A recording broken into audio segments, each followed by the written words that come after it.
എന്തിനാണ് ആശുപത്രി കൊണ്ടുപോയത്? കരുവന്നൂർ കള്ളപ്പണ ഇടപാടു കേസിൽ CPIM നേതാക്കൾ ഹാജരായി. CPIM ജില്ലാ സെക്രട്ടറി MM വർഗീസും മുൻ MP PK ബിജുവുമാണ് ഇന്ന് ഹാജരായത്. കരുവന്നൂരിൽ ലോക്കൽ കമ്മിറ്റി അക്കൗണ്ടുകളെക്കുറിച്ച് തനിക്ക് അറിയില്ലെന്ന് MM വർഗീസ് പറഞ്ഞു. അറിയുന്ന കാര്യങ്ങൾ മാത്രമേ ഇഡിയോട് പറയാൻ കഴിയൂ. പുറത്തുശ്ശേരി സൗത്ത് ലോക്കൽ കമ്മിറ്റികൾക്ക് അക്കൗണ്ടുള്ള വിവരം തനിക്ക് അറിയില്ല. തുടർച്ചയായി വിളിപ്പിക്കുന്നത് രാഷ്ട്രീയ പ്രേരിതമാണ്. പാർട്ടിയുടെ സ്ഥാവര ജംഗമ വസ്തുക്കൾ സുതാര്യമാണ്. അവയ്ക്കൊന്നും രേഖകൾ ഉണ്ടെന്നും MM വർഗീസ് പറഞ്ഞു. എന്താണ് അവർ ഉദ്ദേശിച്ചത്? രാഷ്ട്രീയമായിട്ടുള്ള അജണ്ടയാണല്ലോ. നമ്മൾ മുന്നേ പറഞ്ഞിട്ടുണ്ടല്ലോ. ഇഡി മാത്രമല്ല ഇപ്പൊ ആദായ നികുതി അവരും അക്കൗണ്ട് മരവിപ്പിച്ചിട്ടുണ്ട്. പക്ഷെ നമ്മുടെ അക്കൗണ്ടുകളെല്ലാം ക്ലിയർ ആണ്.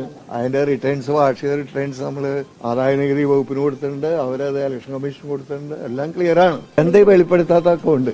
നമുക്ക് അങ്ങനെ വെളിപ്പെടുത്താത്ത ഒരു അക്കൗണ്ടും ഇല്ല. പാർട്ടി ജില്ലാ കമ്മിറ്റിക്ക് അറിവുള്ള അക്കൗണ്ട് കാര്യങ്ങളൊക്കെ നമ്മൾ ഇഡിക്ക് അന്വേഷിച്ച് നമ്മുടെ കയ്യിലുള്ള അക്കൗണ്ട്സ് ഒക്കെ നമ്മൾ കൊടുത്തിട്ടുണ്ട്. പാർട്ടിയുടെ സ്വത്തുക്കളൊന്നും മറച്ചു വെക്കാൻ കഴിയോ? ഭൂമിക്ക് അതിന്റെ രജിസ്ട്രേഷൻ ആധാരമില്ലേ? കെട്ടിടങ്ങൾ ഉണ്ടെന്നുള്ളൊരു യാഥാർത്ഥ്യമാണ്. വസ്തുണ്ട്, പാർട്ടിക്ക് അതിന്റെ സ്വത്തുണ്ട്, അത് മറച്ചു വയ്ക്കാൻ കഴിയും. നിയമപ്രകാരം രജിസ്റ്റർ ചെയ്തിട്ടുള്ളതല്ല. പ്രതിപക്ഷത്തെ പൊതുവിൽ രാജ്യത്ത് വേട്ടയാടുന്ന ഒരു നിലയാണ് ഇടതുപക്ഷത്തെ കേരളത്തിൽ. വളരെ ബോധപൂർവമല്ലേ അത്? വളരെ ബോധപൂർവമാണ്.